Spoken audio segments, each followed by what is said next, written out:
नैनीताल की खबर के साथ, जहां पर जंगल की आग अब आउट ऑफ कंट्रोल हो गई है। नैनीताल के पास हाईकोर्ट कॉलोनी की तरफ आग लगी हुई है, लेकिन वन अधिकारी मौके पर कहीं भी दिखाई नहीं दिए। सिर्फ फायर ब्रिगेड कर्मी आग पर कंट्रोल करते हुए दिखाई दिए, लेकिन कोई सफलता उन्हें नहीं मिल पाई है। आग आबादी वाले इलाके में तेजी से बढ़ रही है। हाईवे पर भी आग की लपटें दिखाई देने लग गई है। यही नहीं, भवाली में एयरफोर्स स्टेशन तक भी आग पहुंच रही है। नैनीताल और भीमताल में जंगल की आग की वजह से बोटिंग तक बंद करा दी गई है और अब हेलीकॉप्टर को आग बुझाने की बात कही जा रही है, ताकि ऊपर से एयर स्प्रिंकल किया जाए, जिससे जंगल की आग पर काबू पाया जा सके। लेकिन इस वक्त जंगल धधक रहे हैं और सबसे ज्यादा दिक्कत अब आम लोगों को हो रही है, क्योंकि अब ये आग रिहायशी इलाकों की तरफ भी आगे बढ़ रही है। बातचीत करने के लिए नैनीताल से वीरेंद्र बिष्ट इस वक्त हमारे साथ जुड़ गए हैं। वीरेंद्र, नैनीताल में जो आग लगी है अब वो रिहायशी इलाकों की तरफ बढ़ रही है, चिंता का विषय है, लेकिन वो चिंता दिखाई नहीं देती है। आखिर कहां पर हो रही है लापरवाही कि आग लगातार बढ़ती चली जा रही है? देखिए नीलू, जिस तरह से पूरे जंगल धधक रहे हैं और करीब 15-20 दिन से इस तरह से पूरा जो नैनीताल के इर्द गिर्द वाला एरिया है वहां पर जंगलों पर आग लगी हुई है। खास तौर पर जो उखलकांडा वाला इलाका है या फिर जो बेताल घाट वाला इलाका है, बजून मंगोली वाला इलाका है, वहां पर तेजी से आग फैल रही है। हालांकि कई रिहायशी इलाकों में जो भीमताल वाले इलाके हैं वहां पर इस तरह की दिक्कतें आ रही हैं। हालांकि आज से जो रेस्क्यू हेलीकॉप्टर से आग बुझाने का काम राज्य में किया जाएगा और नैनीताल खास तौर पर फोकस किया गया है। भीमताल झील से शुरुआती चरण में पानी उठाने का लक्ष्य रखा गया है और जंगलों में छिड़काव हेलीकॉप्टर के द्वारा किया जाएगा, क्योंकि जिस तरह से पिछले 2 दिन में दिखा है आग का तांडव पूरे राज्य में, नैनीताल खास तौर पर जो ऊपरी इलाके हैं, चाहे वो हाईकोर्ट कॉलोनी हो या फिर जो भवाली आर्मी वाला इलाका था, वहां पर आग पहुंच गई थी। तो आज से ये सारी चीजें शुरू हो जाएंगी। वीरेंद्र, हर साल हमने देखा कि फायर सीजन शुरू होने से पहले या फिर बीच बीच में भी हमेशा इससे लेकर मीटिंग होती रहती है और यही कहा जाता है कि जंगल की आग को लेकर पूरी तैयारी वन विभाग की है, लेकिन वो तैयारी दिखती नहीं है। हर साल इसी तरह की तस्वीरें, और इस बार तो जाड़े के दिनों में भी इस तरह की तस्वीरें सामने आई जबकि जंगल धधक रहे थे। नीलू, इन्हीं सारी बातों को लेकर उत्तराखंड हाईकोर्ट ने 2017 में भी एक आदेश दिया था और उसमें खास तौर पर जो फायर कंट्रोल के लिए तमाम डायरेक्शन उत्तराखंड सरकार को दिए थे और खास तौर पर ये कहा था कि आप जो नई तकनीक है आग बुझाने को लेके वो शुरू कर दिया जाए और इसके अलावा जो विदेशों में जो तकनीक होती है वो कर दिया जाए। और इसके साथ साथ जो अधिकारी थे उनकी जिम्मेदारी भी उत्तराखंड हाईकोर्ट ने फिक्स कर दी थी और ये कहा था कि अगर आग 24 घंटे से 48 घंटे तक लगती है तो अलग अलग रेंजों के जो, चाहे वो रेंजर हो, चाहे वो डीएफओ हो या फिर सारी चीजें हैं, वो जिम्मेदार होंगे। लेकिन बावजूद उसके कोई जिम्मेदारी तय होती नहीं है और जो सरकार है इन सारी चीजों को लेकर सुप्रीम कोर्ट जाती है। सुप्रीम कोर्ट से हालांकि स्टे पूरे मामले को लेके है। इन्हीं मामलों को लेकर पिछले बीते दिनों में उत्तराखंड हाईकोर्ट में वापस एक रिट मेंशन हुई थी, लेकिन चीफ जस्टिस कोर्ट ने उसको सुनने से इनकार कर दिया था। हालांकि जो पर्यावरण के प्रेमी हैं उनका ये कहना है कि आने वाले दिनों में जो पुराना आदेश है हाईकोर्ट का उसको लेके एक जो कंटेम्प्ट है वो कोर्ट में दाखिल करेंगे। लेकिन जिस तरह से हालात धरातल पर दिख रहे हैं, आग लगातार फैल रही है, लेकिन जो अधिकारी हैं वो कहीं दिखाई नहीं देते हैं। खास तौर पर फायर सीजन को लेके जो व्यवस्थाएं की जानी थी, फायर वॉचर रखे जाने थे, इसके अलावा संविदा पे जो लोग हैं उनकी नियुक्ति की जानी थी। गांव इलाकों में जहां पर जिस तरह से आग फैल रही है वहां पर कंट्रोल के लिए जो तैनाती थी वो की जानी थी, वो कहीं वन विभाग की ओर से दिखती नहीं है। खास तौर पर जो वन विभाग के नैनीताल की आग इस तरह से लगातार बढ़ रही है और जो भी उपाय हैं वो सबसे बड़ी बात है कि समय पर उस उपाय को अपनाया जाए, जिससे कि जंगल की आग ना फैले और जो वन संपदा है वो भी नष्ट ना हो। बहुत बहुत शुक्रिया आपका वीरेंद्र, तमाम जानकारी हम तक पहुंचाने के लिए। अब बढ़ते हैं अगली खबर की ओर। मुख्यमंत्री पुष्कर सिंह धामी ने जंगल की आग की बढ़ती घटनाओं पर चिंता जताई है और अफसरों को इस पर निर्देश भी दिए हैं। सीएम धामी ने कहा कि इस पर तेजी से काम हो रहा है और जंगलों को आग से बचाया जाए, इसके लिए जो भी जरूरी कदम है वो उठाए जाए। वहीं सीएम पुष्कर सिंह धामी आज हल्द्वानी में वन विभाग की बैठक लेंगे। कुमाऊं में बढ़ती जंगल की आग को लेकर अधिकारियों को दिशा निर्देश देंगे।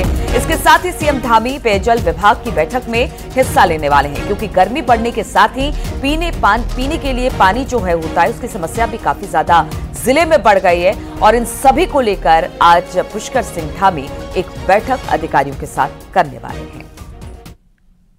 उस पर हमने सख्ती से कहा है कि सख्ती से फॉरेस्ट फायर पर उसकी रोकथाम की जाए।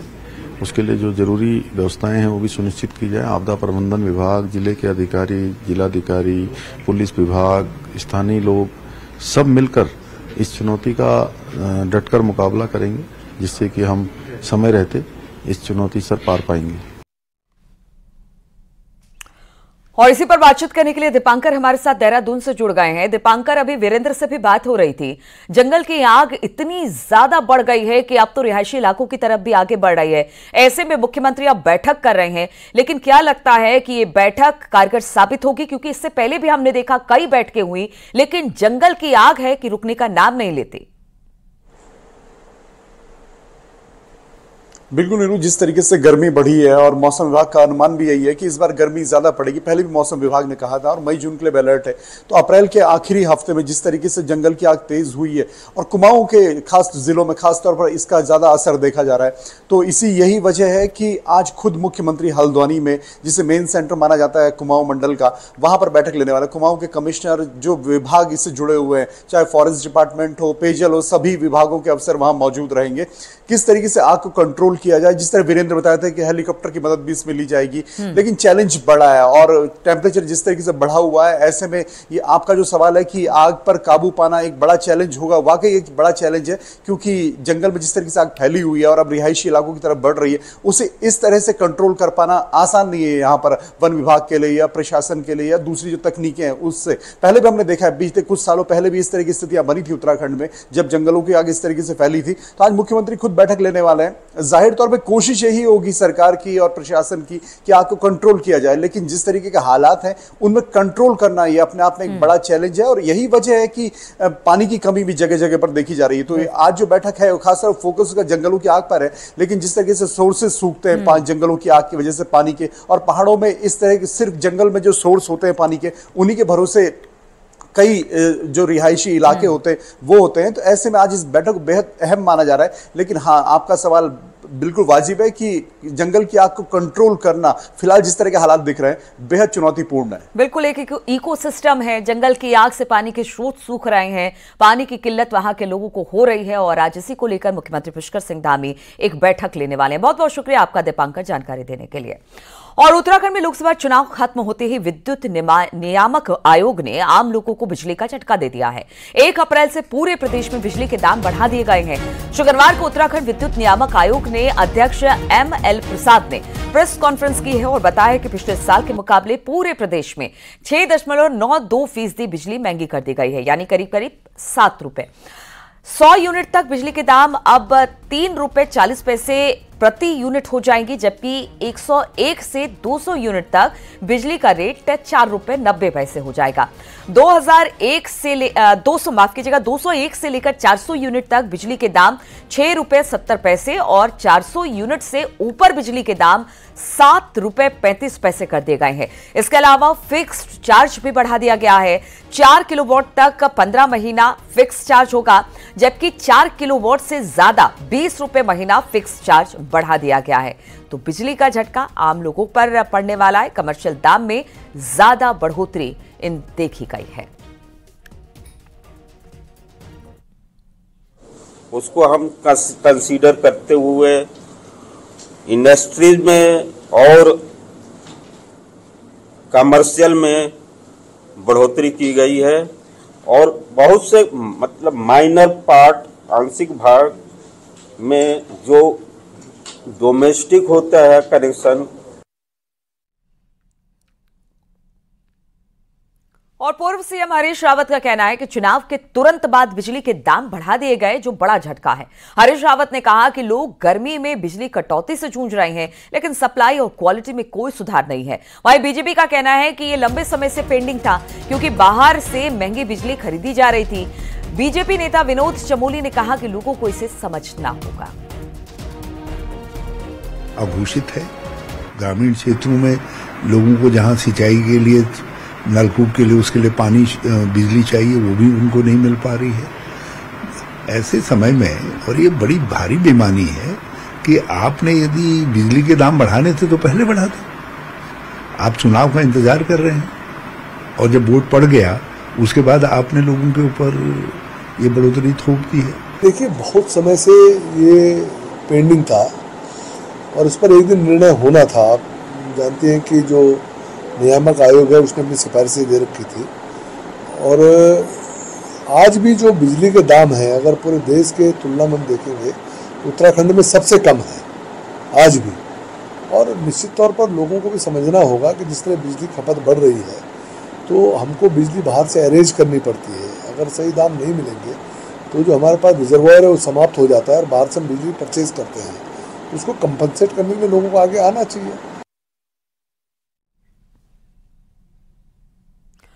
और बाल संरक्षण आयोग की अध्यक्ष गीता खन्ना के नेतृत्व में टीम ने हावड़पुर के दून वैली इंटरनेशनल स्कूल का निरीक्षण किया। इस दौरान स्कूल प्रबंधक और प्रिंसिपल गैर हाजिर मिले। यही नहीं, स्कूल में टॉयलेट गंदे थे, पेयजल की व्यवस्था ठीक नहीं थी। इतना ही नहीं, स्टूडेंट्स ने टीचर्स पर मारपीट का भी आरोप लगाया, जिस पर बाल आयोग ने गहरी नाराजगी जताई। इसके अलावा स्कूली बच्चों के बैग भी मानकों से कहीं ज्यादा भारी थे।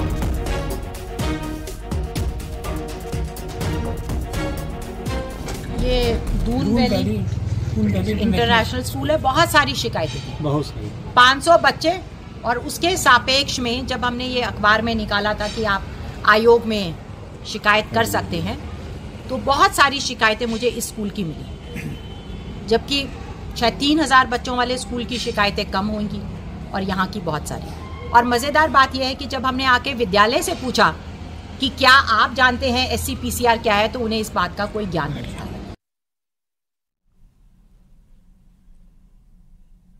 और टेरी वाटर झील एडवेंचर स्पोर्ट्स के हब के रूप में अपनी पहचान बना चुका है और अब भविष्य में उम्मीद है कि टिहरी झील एरो एडवेंचर स्पोर्ट्स के रूप में भी जानी जाएगी, जिसके लिए लगातार प्रयास भी किए जा रहे हैं।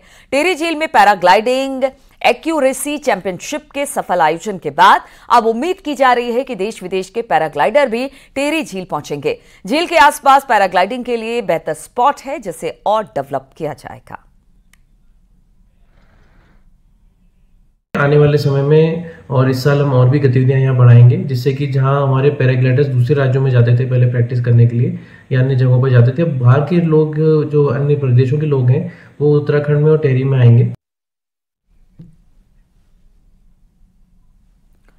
और इंडो चाइना ट्रेड बंद होने से बॉर्डर इलाकों में सन्नाटा पसरा हुआ है। हालत यह है कि लगातार 5वें साल ट्रेड नहीं होने से हजारों परिवारों पर संकट आ गया है। यही नहीं, चीन के तकलाकोट मंडी के बजाय नेपाल के रास्ते से आ रहा माल भी काफी महंगा साबित हो रहा है।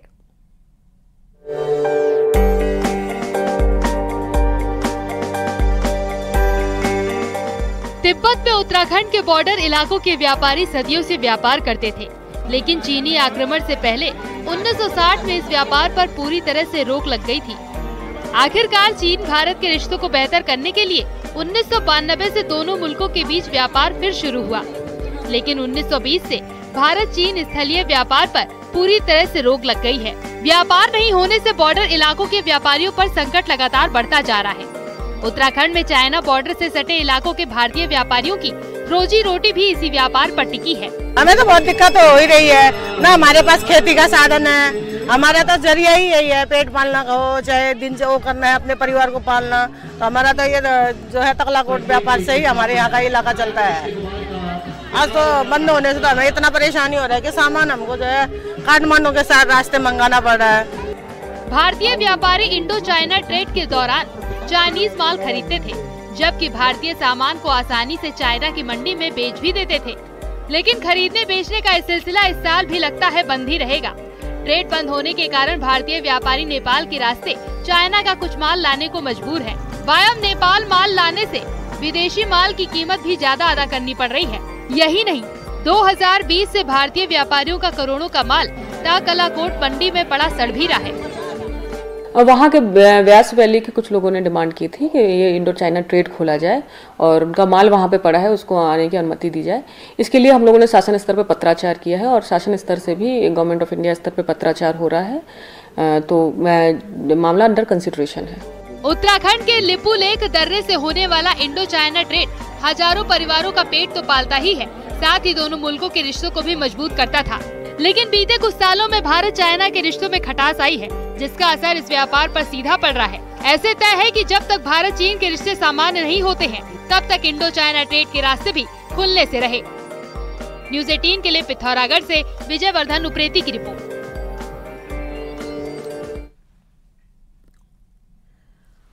और नैनीताल के जलाल गांव की समस्याओं का समाधान जल्द ही होगा। इस पूरे गांव के लोकसभा चुनाव का बहिष्कार किया था। मुख्यमंत्री धामी ने ऐसे सभी गांव की रिपोर्ट मांगी है, जिसके बाद अब प्रशासन भी एक्टिव दिखाई दे रहा है। जलाल गांव के लोगों ने पोलिंग बूथ दूर होने के साथ साथ गांव में मूलभूत सुविधाएं जैसे पानी, सड़क और विकास कार्य के नहीं होने पर इस बार लोकसभा चुनाव का बहिष्कार किया था। वहीं डीएम नैनीताल ने कहा कि जल्द ही गांव के साथ बैठक कर उनकी समस्याओं का समाधान होगा। जलाल गांव का जो मामला है, उनकी कुछ समस्याएं हैं, जैसे उनका जो बूथ बनता है वो उसकी दूरी उनके गांव से काफ़ी अधिक होने की बात उनके द्वारा कही जा रही है। हम लोग इस चीज़ को वेरीफाई कराएंगे और जो भी गांव की मूलभूत समस्याएं हैं, जिसमें उनकी सड़क के मामले बारे में भी एक जानकारी मेरे संज्ञान में आई है कि उसके विषय में भी उनकी नाराज़गी है, तो विभागीय अधिकारियों के माध्यम से उन समस्याओं का समाधान निकालने का प्रयास किया जाए।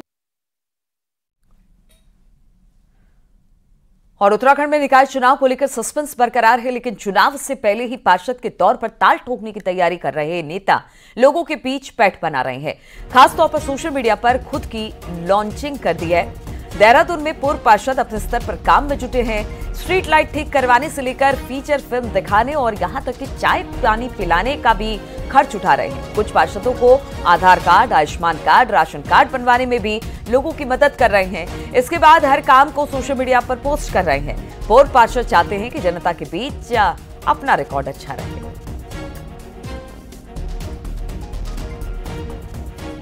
बताना चाहूँगा कि लोग सबसे ज़्यादा परेशान रहते हैं बीमारी से।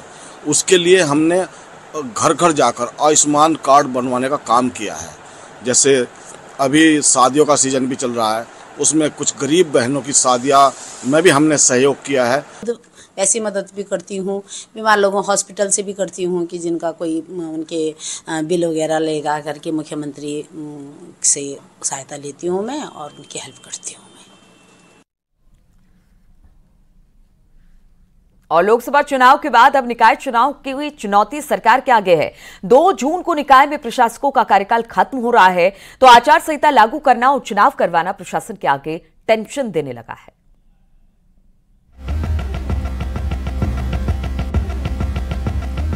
राज्य में अब निकाय चुनाव की सुगबुगाहट शुरू हो गई है। 2 जून को प्रशासकों का कार्यकाल खत्म हो रहा है और राज्य में निकाय के चुनाव प्रस्तावित हैं। लोकसभा चुनाव परिणाम से पहले ही अब राज्य निर्वाचन आयोग तैयारियों में जुट गया है, तो आरक्षण तय करने और वोटिंग लिस्ट तैयार करने की चुनौती भी खड़ी है। हालांकि जिलों में चुनाव को लेकर भी अभी आदेश का इंतजार दिखाई दे रहा है। अभी आयोग की तरफ से जो भी दिशा निर्देश समय समय पर तैयारी के संबंध में मिल रहे हैं, प्रशासनिक अधिकारी उनके अनुसार कार्रवाई कर रहे हैं। तैयारियां पूर्ण की जा रही हैं। मतदाता सूची जो है उसको फाइनलाइज किया जा रहा है, बूथों का वेरिफिकेशन इत्यादि किया जा रहा है। अन्य भी जो प्रारंभिक तैयारियां होती हैं वो आरंभ हो गई हैं, तो जैसे दिशा निर्देश मिलते जाएंगे उसी के अनुसार कार्रवाई करी जाएगी। दरअसल राज्य में 2 दिसंबर को निकायों का कार्यकाल खत्म हो गया, जिसके बाद सभी निकायों में सरकार के प्रशासकों की नियुक्ति कर दी गई। मामला हाईकोर्ट पहुंचा तो सरकार ने जून में निकाय चुनाव कराने का शपथ पत्र कोर्ट में दाखिल कर दिया। अब 2 जून को प्रशासकों का कार्यकाल भी खत्म होने जा रहा है, तो अब लोकसभा चुनाव के बाद निकायों की आचार संहिता लागू करना सरकार के आगे चुनौती है। तो यहाँ पर फिर रिपीट सरकार ने कहा है कि हम तय समय पर ही 6 महीने के भीतर ही चुनाव कराएंगे। तो ऐसी स्थिति में अब बाध्यता है सरकार की और इलेक्शन कमीशन की, वह तय सीमा के तहत ये चुनाव नगर निकाय की करें। बहरहाल लोकसभा के चुनाव परिणाम के बाद निकाय चुनाव कराना किसी चुनौती से कम नहीं है। हालांकि अगर ऐसा नहीं होता है तो हाईकोर्ट का डंडा भी राज्य चुनाव आयोग पर पड़ सकता है। न्यूज़ 18 के लिए नैनीताल से वीरेंद्र बिस्ट की रिपोर्ट। और रुकते हैं यहाँ पर छोटे से ब्रेक के लिए, जल्द हाजिर होंगे।